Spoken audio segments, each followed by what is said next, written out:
It's another edition of Time About the Movies. We're taking a look today at the movies of March 18th, 1994.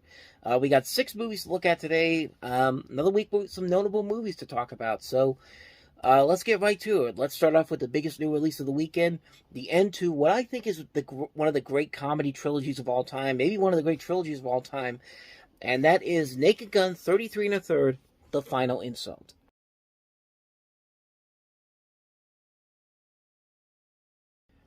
So like I said, this is the final installment of the Naked Gun series, and this is the one that most people would say is the weakest of the 3 films, which, I mean, I can't argue with them on that, but that doesn't mean it's a terrible movie. Far from it. It's still legitimately a very funny movie. I mean, right from the beginning of the movie, the Untouchables parody that they have at the beginning, which actually was supposed to be part of the first movie, they never filmed it. They filmed it for the second movie, never they cut it from there, and then finally they decided to put it into this movie. And it's a really good scene. It's a really hilarious scene. It just gets you set for the comedy that you're about to head into here. And the rest of the movie overall is still very funny. There are still a lot of great jokes in here. Leslie Nielsen and Priscilla Presley, once again, they're great as Frank and Jane.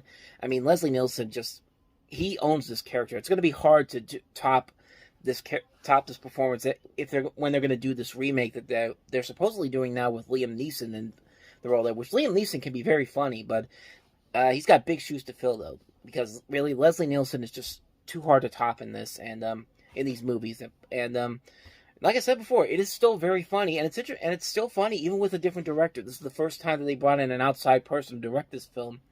The person here being Peter Siegel, which I've really liked a lot of his movies. We're going to be delving into a lot of his movies that coming up in these next couple of years that we'll be looking at. And he's made some really funny movies. Like, he's made a lot of great comedies.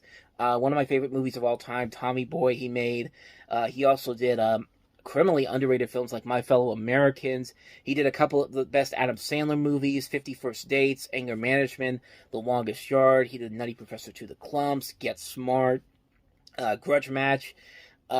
Recently he did My Spy. He's actually made a lot of really good comedies, really funny comedies, and he's probably overall one of my favorite comedy directors because of the fact that he just keeps making these really funny movies one after another, and this movie is no exception. And it's just a ton of fun all around. Like, it's a movie I go back to all the time. Like I said, it doesn't have the same amount of good humor that the first 2 films do. It actually does kind of slump a little bit in the middle of the film, but by the end of it, you're just back into it, man. I mean, it's just a fun movie all around. Fred Ward plays a great villain here. A lot of people didn't like Anna Nicole Smith in this, and also in the Hudsucker Proxy, but I don't know. I thought she was playing the obvious kind of the bimbo bombshell type of character that she was kind of known for. It's because most of people know her from the work in Playboy.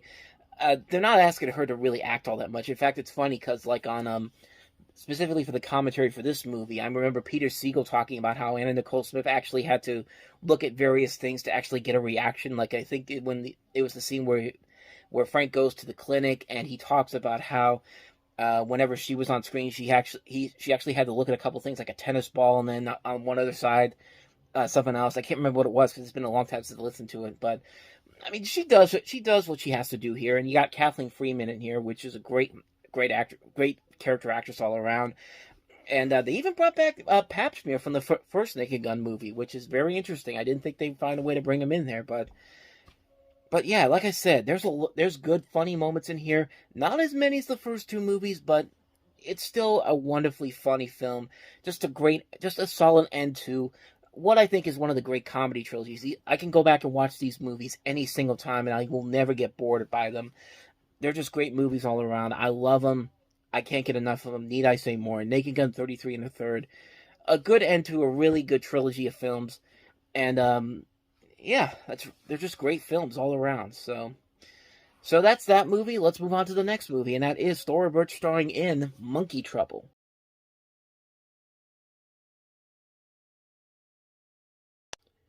Boy, that trailer was all over the place. Like, you had all these different musical cues there. The only bit of there that makes sense was having the Monkeys theme song in there, but even then, it's just kind of randomly thrown in there. And that's kind of like this movie overall. You think by that trailer, you're going to get what you're going to get. It's a movie that really isn't going to wow you in any way, shape, or form. It's going to be kind of run of the mill. It could be downright terrible, but It is, but it's not the worst thing I've ever seen of this type of a film. It's just kind of there. It's just kind of there. It exists. It doesn't really have anything too exciting or too intriguing about it. There's not a lot of good laughs into it. I guess Harvey Keitel's having a good time playing the bad guy in this. You got Christopher McDonald, great actor who you've seen in tons of movies. Mimi Rogers is in here playing the mother, and Thora Birch from Patriot Games. Um, I mean, she grew up to be. I mean, like I said, I mean, she grew up to be a great actress. But in here, I think she's playing a decent role here. There's nothing about this movie that really wows me all that much. I watched it as a kid, and it's not one that I've really wanted to go back to all that often. Probably the most shocking thing I found out about this recently was that Ridley Scott actually produced this movie, and you would have never guessed that.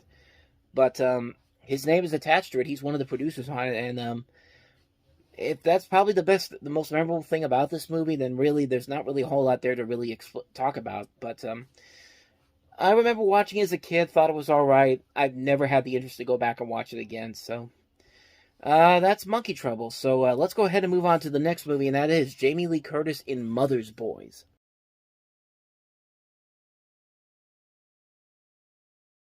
What the hell is this movie supposed to be? I mean, it's it's called a psychological thriller, but I don't know what they're trying to sell this as. Are they trying to sell this as like a horror movie or something? Because literally that cutoff point that I had there, as soon as I cut it off, a scene literally shows up where Peter Gallagher's character just jumps at the screen like it's supposed to be like a horror movie. It's just like, what were you trying to sell this movie as? Because like I'd never even heard of this movie until I did the research on it, and judging by the fact that this trailer doesn't know how to market itself, you can kind of see why it didn't do so well. It was not seen as a big hit. It actually was a huge failure at the box office, and I was looking at this and thinking, what's going on with this movie? And then I realized that one of the production companies behind it was CBS, and not surprisingly, this movie feels like a CBS TV movie of the week, and we get a lot of these every once in a while. These movies that think they need to be cinematic, but this is a movie that really doesn't feel like it needs to be cinematic whatsoever. This is just a story that you see all the time in the TV movie of the week or a Lifetime TV of the movie of the week. Like I keep expecting to see the date for when this is going to air on CBS or NBC there, because this is something that you would definitely see as the movie of the week, and it just doesn't look good whatsoever. It looks like a really, really confused movie of what it wants to be. That's pretty much all I got for you on that one. So that's Mother's Boys, a bizarrely looking film. How about we move on to some positive movies here, some good movies, I should say. Here's one of Ron Howard's best movies, and that is The Paper.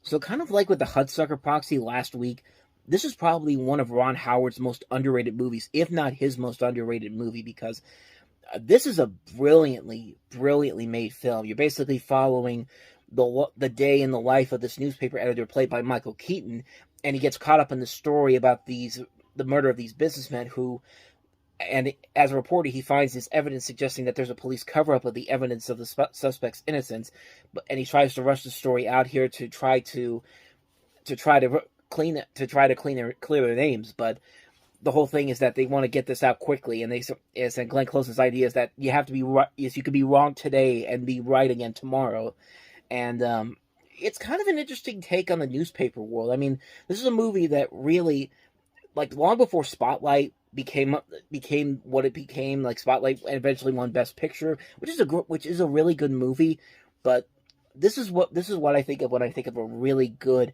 movie about the newspaper world. This is just such a brilliantly made film. Michael Keaton is great in here. The cast overall is great here. You got Michael Keaton, Glenn Close, Marissa Tomei, Randy Quaid, Robert Duvall. Just a phenomenal cast in here. And it's very satirical, very funny, very intense, and you just buy into the story. You get so invested in how this is going to end up, and that's what a good movie should really do. Like, you should really be on the edge of your seat wondering what's going to happen next. How is this going to end up? And I really enjoy this movie a whole lot. Like I said, I think it's Ron Howard's most underrated movie.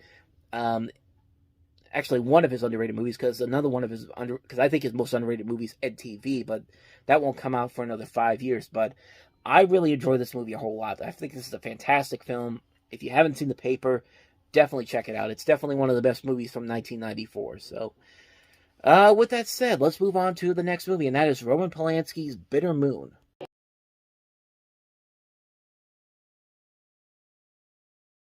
So this is the last of the three movies that came out over the course of 3 weeks with Hugh Grant in them.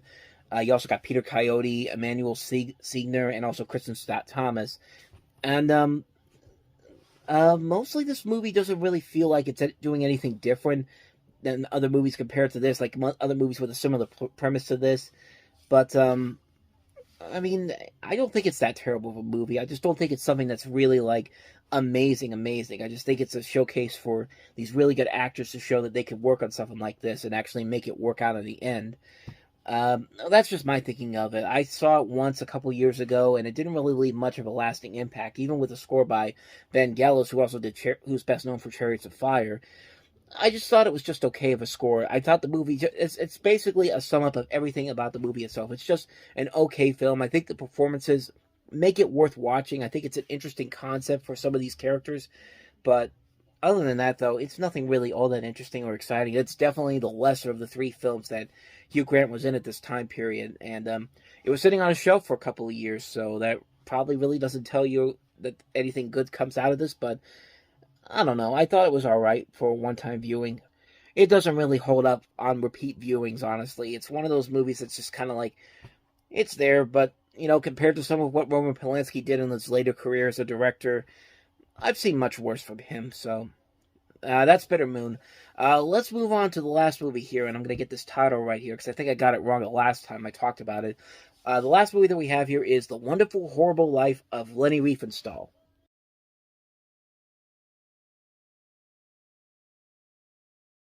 I don't think that was a trailer. I think that was actually just part of the opening of the movie. But I don't know because I haven't seen this movie. But it does kind of make me want to see it. This is a very fascinating story about this cinematographer, film director, photographer, actress, Leni Riefenstahl, who was mostly known for her role in producing Nazi propaganda, because she did this during the 19th. This was around the 1930s in Berlin, the 1930 Summer Olympics. She did a couple of documentaries about is Olympia. She did Triumph of the Will. She was there for when Hitler was taking over, and I mean, it looks like a very intriguing documentary because you see in that little clip there a mix of both the older footage and the newer footage of her, like in the water and like taking these pictures and being part of these cultures that they show in this little clip there. And it does make me kind of interested to see this movie and learn more about this. Like, this is one of those documentaries that I'd definitely be interested in checking out one day. Probably won't do it very soon, but if it shows up at one point, if, in a way I could watch it quickly, I'd probably definitely check it out. But that's pretty much all I got for you there. I haven't seen this movie, so I can't really comment on it too much. But it's pretty. It looks like a pretty interesting film, The Wonderful Horrible Life of Leni Riefenstahl. Leni Riefenstahl, I should say. On that note, though, that's going to wrap up this edition of Time About the Movies. Next time we meet, we got another sequel to look at, D2 The Mighty Ducks, and also Above the Rim. So we'll look at those two movies next time. And until then, well, thank you guys for watching, first of all. If you want to see more videos like this, please hit the playlist on the next page. Check out the previous episode. And I'll see you guys tomorrow for another episode. So thank you for watching. I'll see you next time. And until then, as always, take care.